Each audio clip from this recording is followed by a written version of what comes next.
Welcome to the Unitarian Universalist Church of Boulder. I am not Dr. Emily Koryath, who is hopefully, along with her husband Tad, really enjoying herself in South Africa. I am Paula Staffelt, and I am song leader today. And we're going to open today's service with a beautiful song that many of you will find familiar. Just the words are different, called Come and Find the Quiet Center. I'm going to ask Austin if you would actually just play the whole hymn through so people can hear it, and then I'll start and you can just join in.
Welcome to the Unitarian Universalist Church of Boulder, Colorado.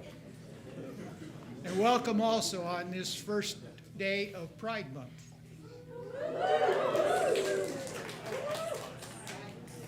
My name is Fred Cole, and right now I'm spending one day a week as an office volunteer. Some of you, somewhat. That's among other things that I do, but that's one day a week, and there's room for more volunteers. The thing about this congregation that never ceases to amaze me is the depth and breadth of the talents that exist here, from computer skills to hand weaving, from published authors to amazing musicians. I'm really proud to be a part of this community. If you're joining us online, please fill out a visitor's form. You'll find a link in the video description. we'd love to be connected with you. To give you some idea of what we're all about, let me tell you about our mission. We say here that we connect bravely, deepen spiritually, embody justice, and always love.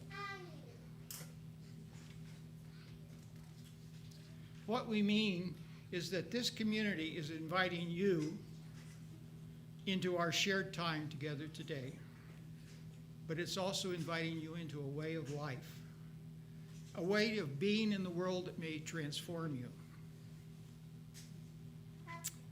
I have 3 brief invitations, and appropriate for this month, anyone with an interest in the issues surrounding the LGBTQ community is invited to meet following this service in the Emerson Room for a conversation and planning meeting about future activities here at UUCB. After the service, if you're newish, new word, stop by the listening room for a conversation with Reverend David and our religious education director, Rachel Alba. They'd love to get to know you and will answer any questions that you might have. Finally, this coming Friday night is our monthly combined night potluck, community night potluck from 6 to 8 p.m.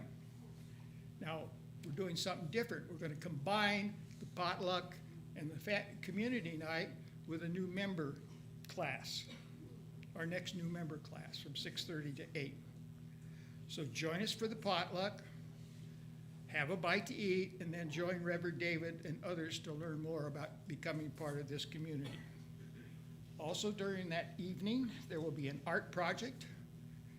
Interesting request I have for you. If you have a tent pole, please bring it.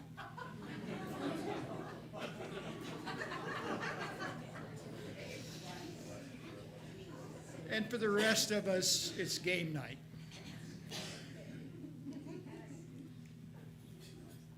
Ruby, you want to come help me light the chalice? Each week when we gather, we light our chalice, just as 1,000 other congregations do each week across the country. It is the symbol of our Unitarian Universalist past, present, and future. It is a visible reminder of all our interconnections. Will you join me in saying the words? I will go ahead and light this thing.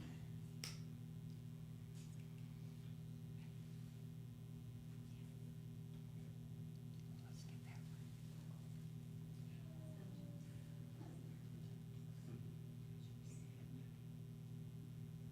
We're not making that one very good, are we? There we go. Hey.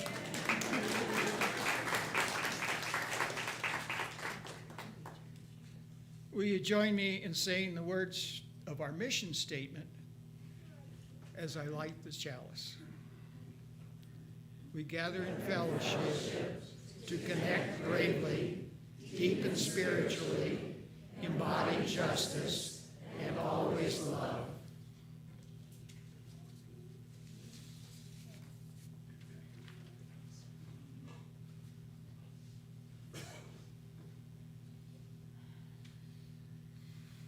Good morning. It's good to be together here. This is a full house. I've lived in parts of the country where if you showed up a half hour late, you were early, and where if you showed up 10 minutes early, you were late. And I say that because we 2 full parking lots. So all of that is to say, I always feel like if you are in the building on a Sunday, you are on time. Right? And especially, too, if there's someone coming in, one of the things I love about the congregation is the way we don't give dirty looks to latecomers. As someone who would be late if it was not his job. I have some cooking to do this morning. This is cooking with mud. Here we go.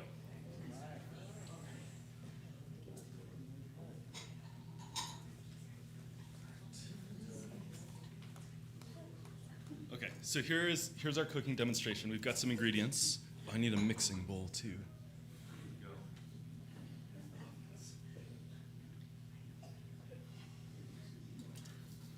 Okay, here we go. We've got ingredients. It is possible this will end up very messy in a minute. But we've got, what do we have? We have dirt. Yeah, appropriate oohs and ahs. We've got twigs and sticks. We even have several pebbles. Okay. And so the first thing to do is to mix them together. So it's gonna be a mess. Here we got twigs. It looks good already, I know. We've got some dirt. We've got some.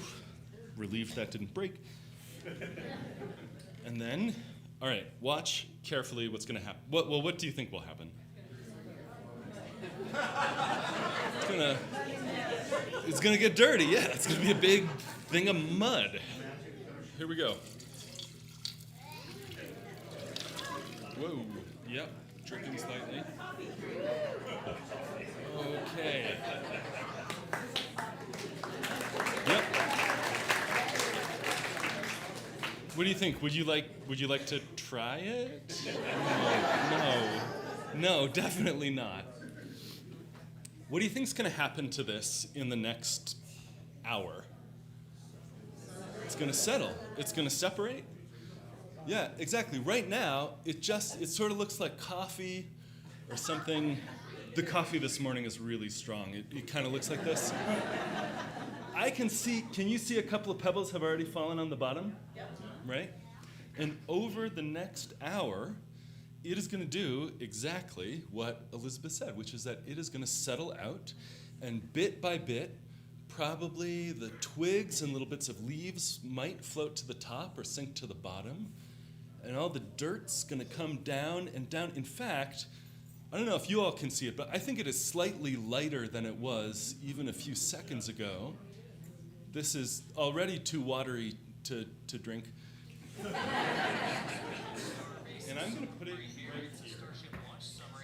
And I'm going to invite you, especially kids, because you're going to head off to class in just a couple of minutes.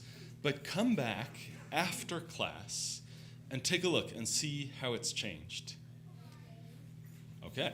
See if it's really clear or if it's just really light, and see if you would like to have some at that point. Here's the thing. Sometimes I think about the inside of my brain. I think about my thoughts, the way that I feel on the inside, feels a little bit like this. It is just this swirling mass, and I can't see through it, and it's just sort of a mess. Sometimes you feel scared or worried or overwhelmed on the inside.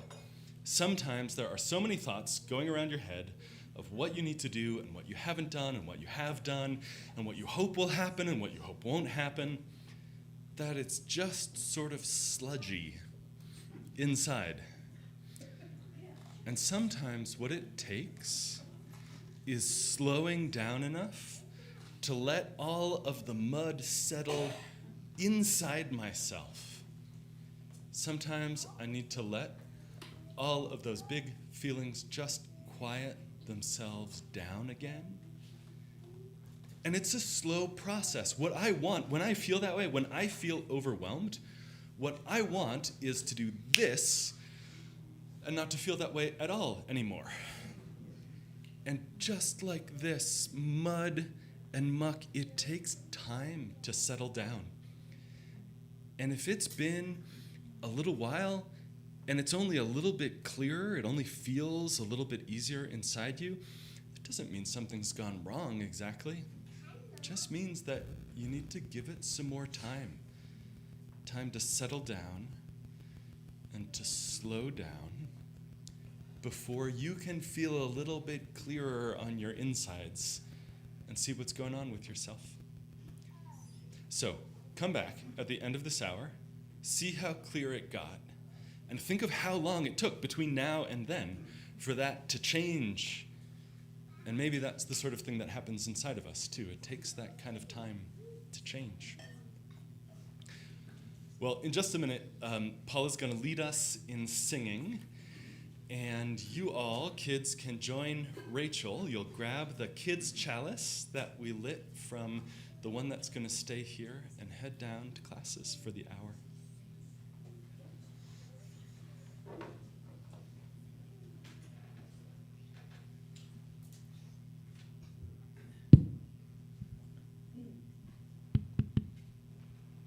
Can you hear me? Yes.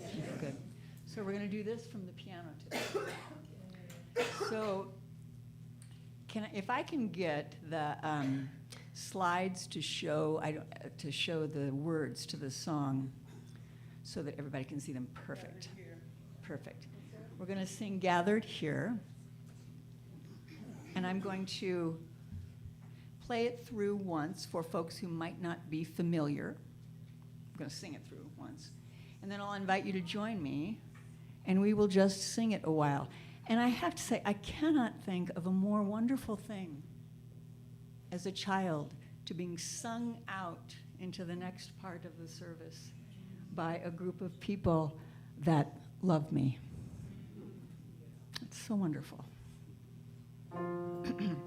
So it goes like this, if you recall. Gathered here in the mystery of the hour, gathered here in one strong body, gathered here in the struggle and the power, Spirit draw near. Gathered here in the mystery of the hour, gathered here in one strong body, gathered here in the struggle and the power, Spirit draw near.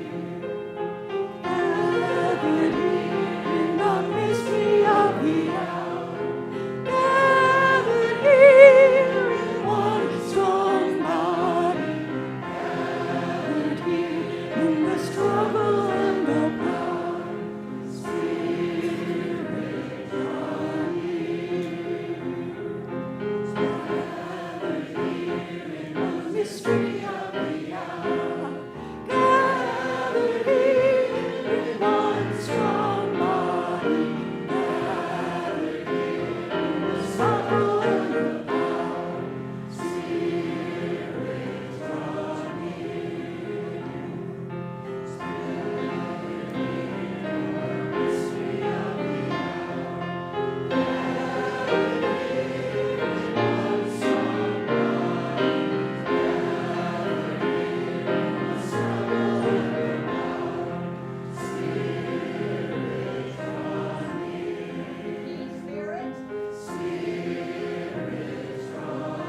One more time.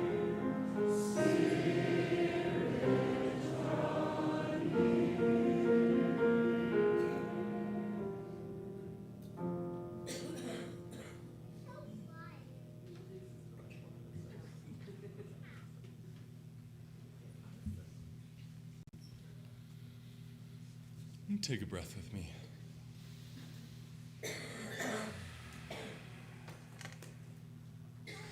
And again, this time out much slower than you take it in.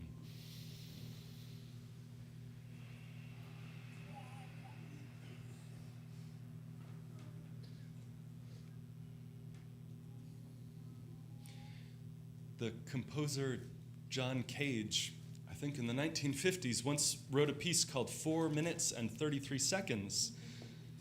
He wrote it in 3 movements for any number of instruments and any number of musicians.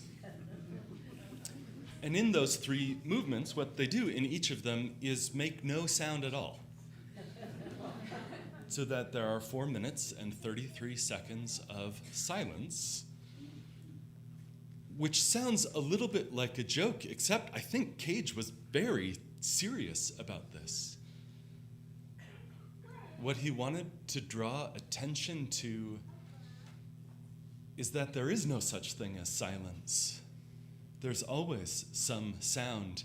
And not only is there always sound, but the division that we make between music and not music between what we say is art and what's noise, he wanted to suggest that this is in some way artificial, and that the act of paying attention to the music of the world all around you is itself an aesthetic experience, a curious experience, a wondering sort of an experience. I'm not this morning going to invite you into 4.5 minutes of silence to listen to the sound, but we will take some time, maybe a little longer than our usual, and I'll invite you in that to breathe, of course, but to breathe out longer than you breathe in. It's a sort of a slowing down technique. And to listen. And to hear the sound in the room, to hear no sound in this room as a mistake or an interruption. No cough or intake of breath as an intrusion. But to hear it, all of it, from the hum of the swamp cooler to the creaking of the seats, to the breath of the people around you, to the motion of our bodies as music. Be together in silence for a few moments.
Writer Annie Dillard, I think, says, we are here, meaning alive in the world. We're here to pay attention so that creation might not play to an empty house.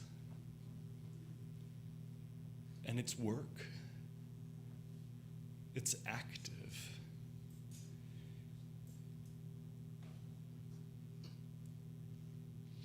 One of the sets of spiritual practices that we do, and that we do in different ways, is that stillness and listening. And sometimes what that feels like is listening to the world around us, quieting our inside selves enough just to pay attention, to notice, to hear the music in the voices of babies, the musicality of it, to hear the solidarity in the shifting sounds of the seats around us. Sometimes we quiet ourselves down enough to notice the world around us. Sometimes, too, we quiet ourselves in that same sort of way to let the mud settle in our own minds, to be able to see what's inside of ourselves. And some of us experience that as what is coming to us from beyond ourselves, that there's been too much swirl inside to be able to notice, to be able to pay attention to. Be in silence again for another few breaths.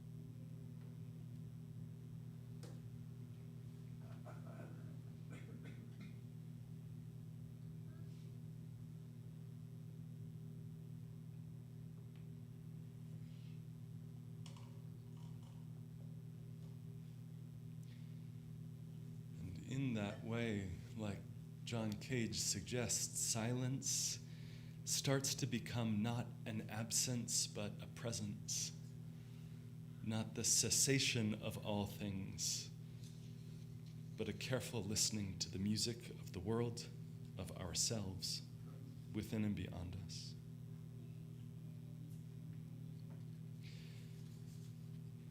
Each week, when we gather, we recommit ourselves to connecting bravely. And that commitment, that thing we said all together earlier in the service, connecting bravely means actively practicing compassion and empathy, actively working to be glad with those who rejoice and to weep with those who mourn.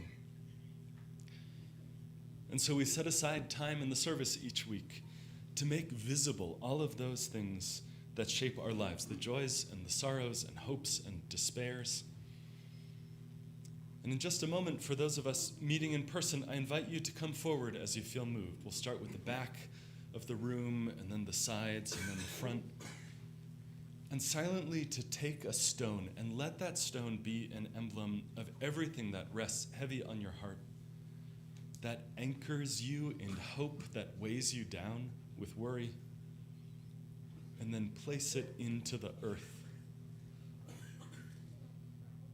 And in ritual, we make visible how each of our individual joys and sorrows form a landscape of a whole, an interior world made seen to one another. For all of the blessings and concerns we carry, we hold this compassionate space with love. I'll invite you to come forward as you feel moved.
The Hoh Rainforest in Olympic National Park. Have any of you been there?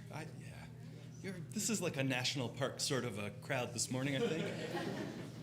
It's north and west of Seattle, and inside of it is the quietest square inch of the continental United States.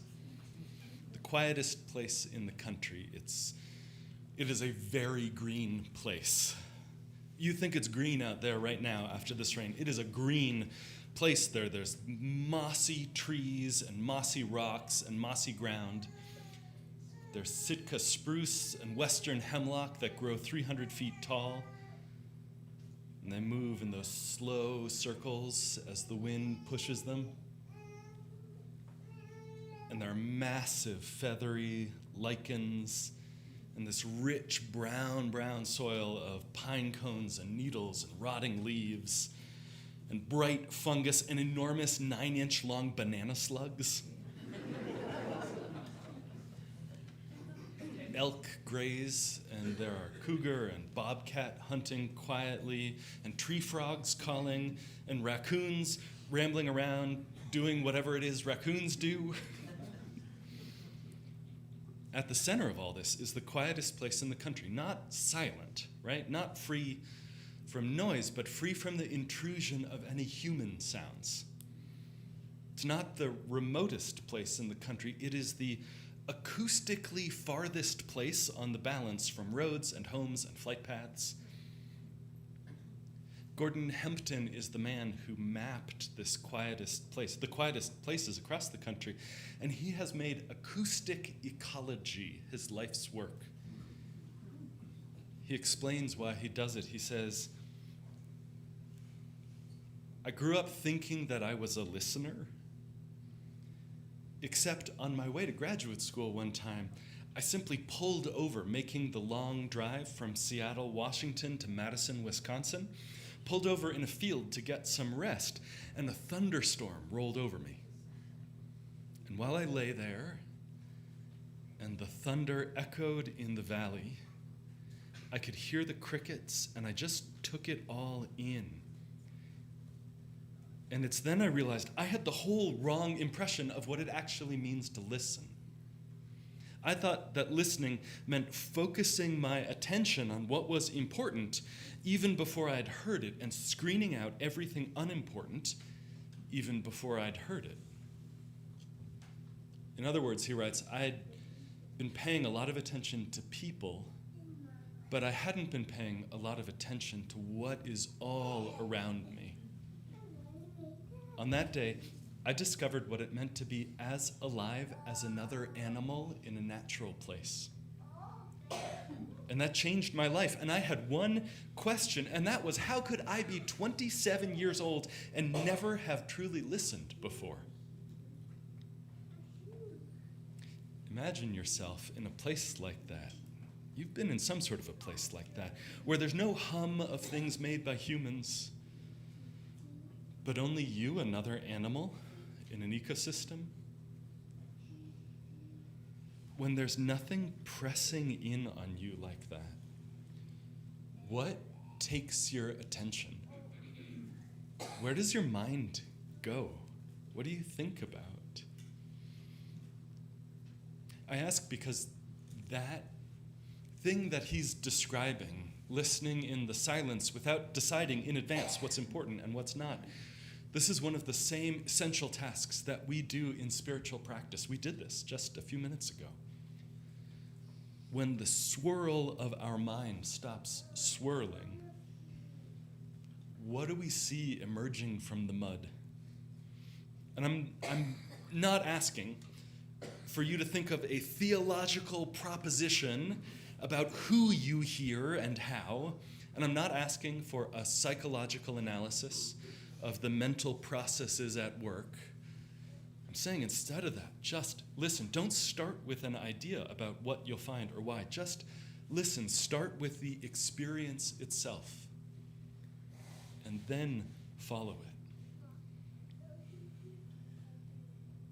John Cage reminds that in silence, it's not a voice or a meaning that speaks to you clearly in those silent moments. That resting in the noise of the world, resting in the world as it is enough, is music in itself. Hempton, our acoustic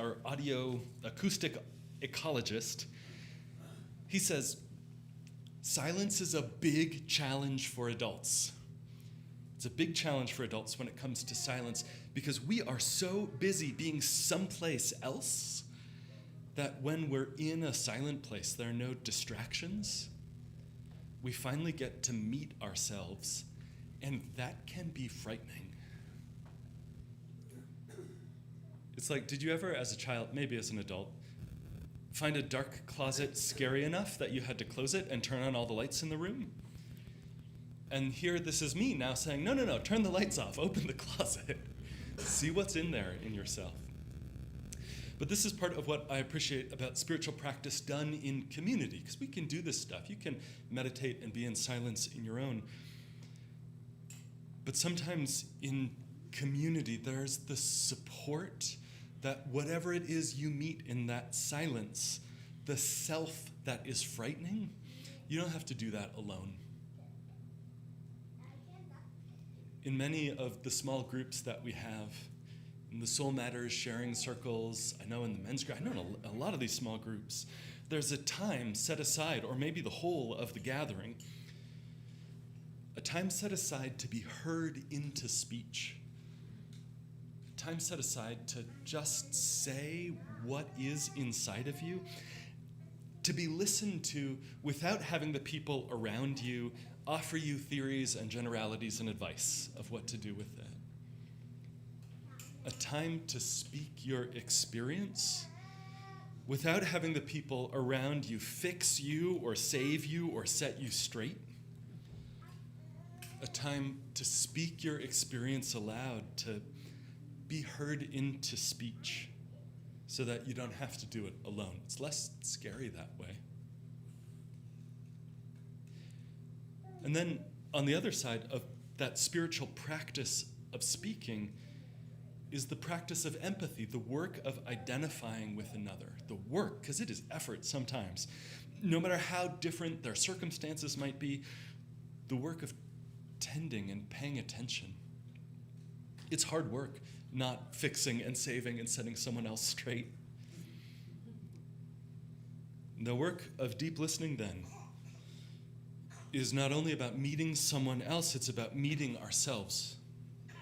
The listening in those spaces, in those circles, in this space, is paying attention to everything that happens in silence. The work of paying attention to life as it is, not as we want to create it. Unsurprisingly, maybe, the Quaker William Penn says that true silence is the rest of the mind. True silence is to the spirit what sleep is to the body, nourishment and refreshment. It's work, too, I think. I try to explain sometimes to newcomers, folks who may have arrived from another religious tradition, people who didn't grow up churched. And this whole thing we're doing of like sitting in rows silently listening to some dude talk is a little bit strange. I try to explain that the service itself, this thing that we're doing together right now, is practice. That getting something out of a Sunday service from first to last, it's a learned skill. Like, nobody automatically gets something out of this, I don't think. Although, this is an aside to my aside, but I came back across this week a line from an old Unitarian preacher 100 years ago, and I do not know if he's joking or not.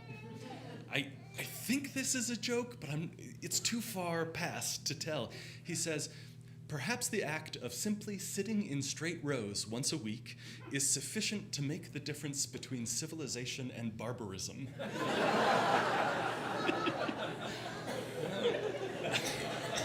I think it's a joke. I don't think just sitting in rows is what we're doing. I think there's a practice. You're not just listening to words, to music, to silence. You're letting the mud settle inside yourselves. You're listening to the silence of your own self. Sometimes a person will tell me after a service that they lost the whole second half of the sermon or of the service, or that they lost their place in the hymn because something said or heard or felt got them going off on this other tangent. And they say it to me sort of apologetically, like you got a bad grade in church. And I just feel so strongly like, no, that's you doing your work. That's you listening seriously and following where that leads you.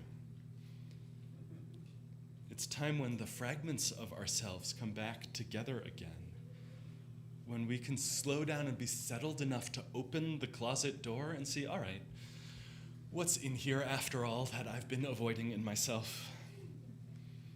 Because the practice in this space is remembering that we're not doing it alone.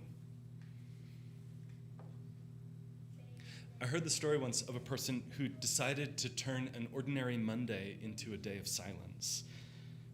They did it as an experiment, as a one-time encouragement. That's a really good Freudian slip. A one-time occurrence, but it's also an encouragement. Try this out. But it proved so transformative for them that they continued the practice for 2 decades. Total silence on the first and third Monday of each month. By detaching from the bustle of the world and listening, she said she could find a center from which to live. She could find solid ground underfoot. In practicing silence, she described it as finding her own secret garden, this cloistered, sacred, private place where growth, where remembering who she was and who she felt called to become was possible. A full day of silence is extremely intimidating to me. I'm encouraging you to do this and report back. Let me know how it goes. And then you can encourage me too. Not to mention complex, right? Kids and work and pets and life and phones. But perfect doesn't have to be the enemy of the good. The secret gardens of silence in our lives, like any garden, they can be an acre or a window box. The point is to slow down and focus attention. Maybe a weekend retreat, maybe an hour before bed, maybe a few minutes in a parked car. A few suggestions. On the commute to work or while running errands, turn off the car radio.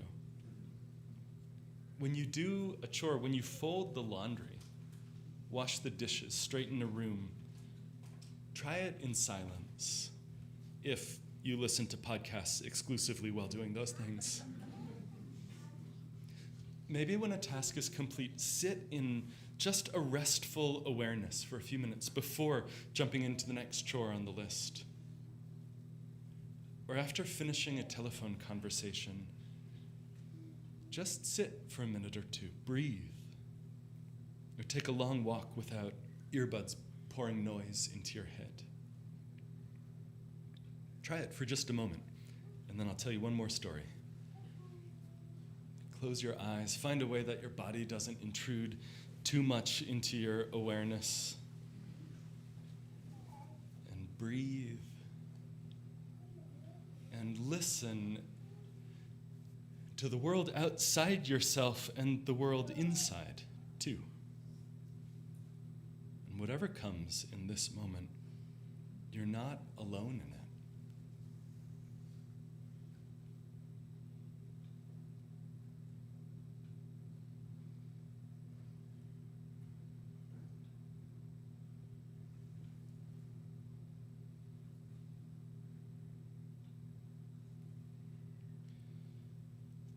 The writer Megan O'Rourke speaks of her time in the Hoh rainforest. She says this, reflects on it, this beautiful and uncomfortable gift of silence, where she finds her center once again. She says, if silence is so peaceful, why do so many of us choose to live in hectic, busy, noisy cities? Ours is a poetic dilemma. We want silence, we also want to blot it out. We confuse silence for peace, and then go a little crazy when we have it. And we choose to live in noise through centuries of complaining about it. Adrift in the noise, we can duck confrontation with the metaphysical and the existential, the piercing, enduring regret of how you treated an old, estranged friend, the iniquities evident on every corner of the city, the fear that your life has been a project of self-delusion. We duck these confrontations in the noise, she says, but on the wild beach of the forest, where the trees meet the sea, the transformation in that silence was a subtler one, an inner one rather than an outer shift. In the quiet, it turns out we perceive more. I noticed 2 fallen trees whose root systems were intertwined, so entangled it would be impossible to separate them without damaging them both. Instead of revving like an engine trying to drive onward, my mind slowed, slinking sideways and inward. What announced themselves, she writes, in the existential silence of old rocks and an old ocean were memories. Memories, she says, of my mother who died almost 10 years ago, and the deep sorrow of her never knowing my son, and all that he would lose by not knowing her. And these thoughts were like music. Rather than my having them, they were having me, and I climbed atop a pile of beach logs, enormous spruces 50 feet long, piled up like matchsticks by the roaring ocean, and let the driftwood warm my feet, and the silence pool in my ears. And that's our invitation too. Whether it's a day or a moment, to find that stillness, and when you find it, to let it pool in your ears. Amen. Let's sing together. We rise in body or in spirit.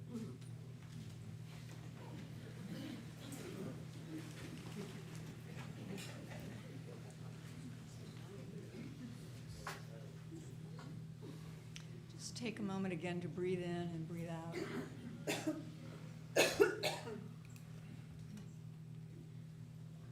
Breathe in, breathe out, breathe in, breathe out. Keep singing.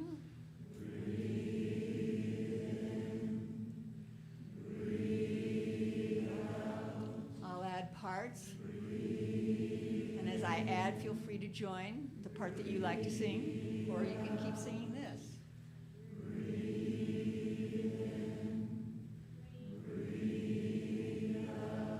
When I breathe in, I breathe in peace.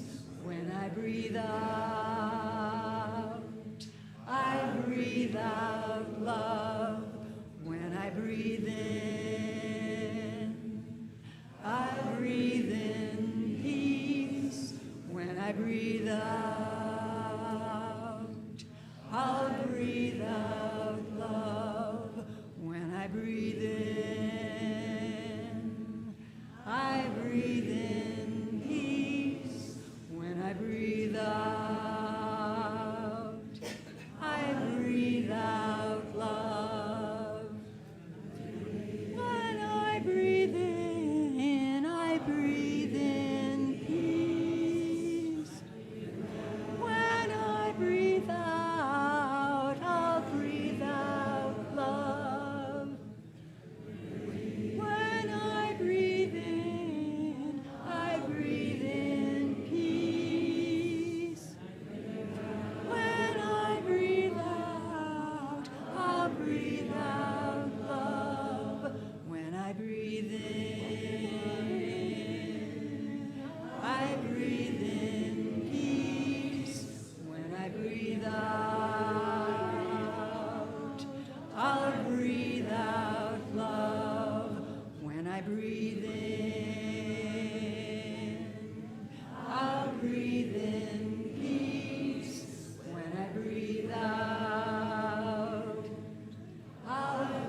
This week and next, we're going to continue sharing our collection with Harvest of Hope, along with their food drive. Donation boxes, you'll find them in the front hall. This is because we missed a couple of collections in the past week or so. Since 2012, Harvest of House has provided healthy food to those needing food assistance in a safe and non-judgmental manner, a welcoming atmosphere. Today, they serve an average of 140 shoppers daily. Unlike most pantries, shoppers at Harvest of Hope are welcome to take the food that they need and in the amounts they desire. This model, built on trust, brings dignity and respect to those facing a hard and stressful situation, and it works. I invite you to give as generously as you are able. For those online, you can scan the QR code or find a link in the video description. For those gathered here in person, you may also use the QR code or make a donation as the ushers now pass the baskets.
We'll also be continuing the food drive until next week. May these gifts be used to enact justice, bringing peace and love to the Boulder community.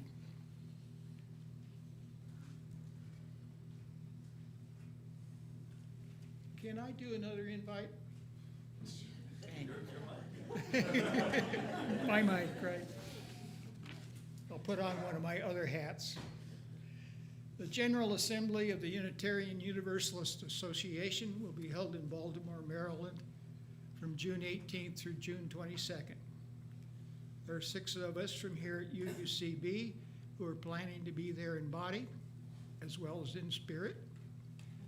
And since COVID, we've learned how to have the ability for people to attend the General Assembly online and to participate in the delegate process.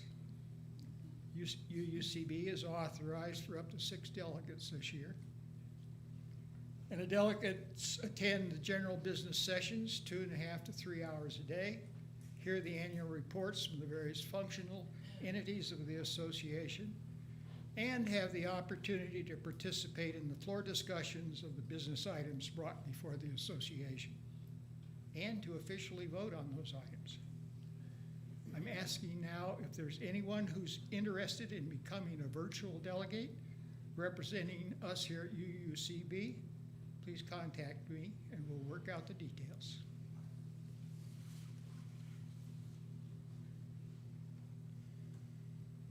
And now I'll extinguish our chalice with these wonderful words from the Reverend Kevin Jacot. When a candle dims, the wax almost spent, the light turns amber like a sunset. Still, it provides light. Still, it provides heat.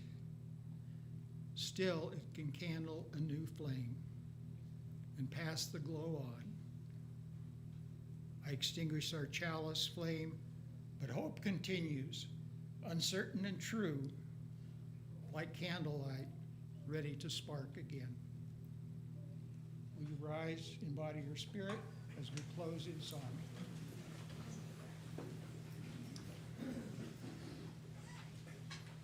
I know that those of us at the 9 o'clock service know this song, Finding My Way Back to Now. And I know that us at the 11 o'clock service are learning this song. So what I would like to do is I would like to have us start out with a part of this. And this part is special for people who like to sing low. So for those of you who are like, when are we going to sing something that is low? Well, here we go. Here's your chance. And then we'll bring in the melody, which 9 o'clock folks would love to have you sing for us, and everybody else join in as you feel comfortable. Austin, would you give me a D above middle C? So here's the low part. It goes like this. And as you feel it, start to join in. It goes, finding my way, finding now. If you'd like to sing that, sing that. Finding my way, finding now. Again.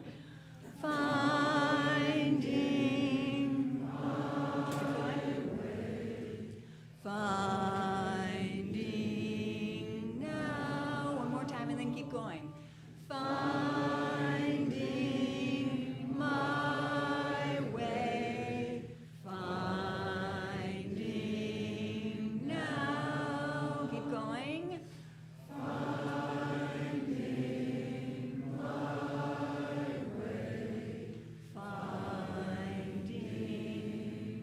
And here's the melody. I am finding my way. I am finding my way. I am finding my way back to now. If you'd like to sing that, sing that. I am finding my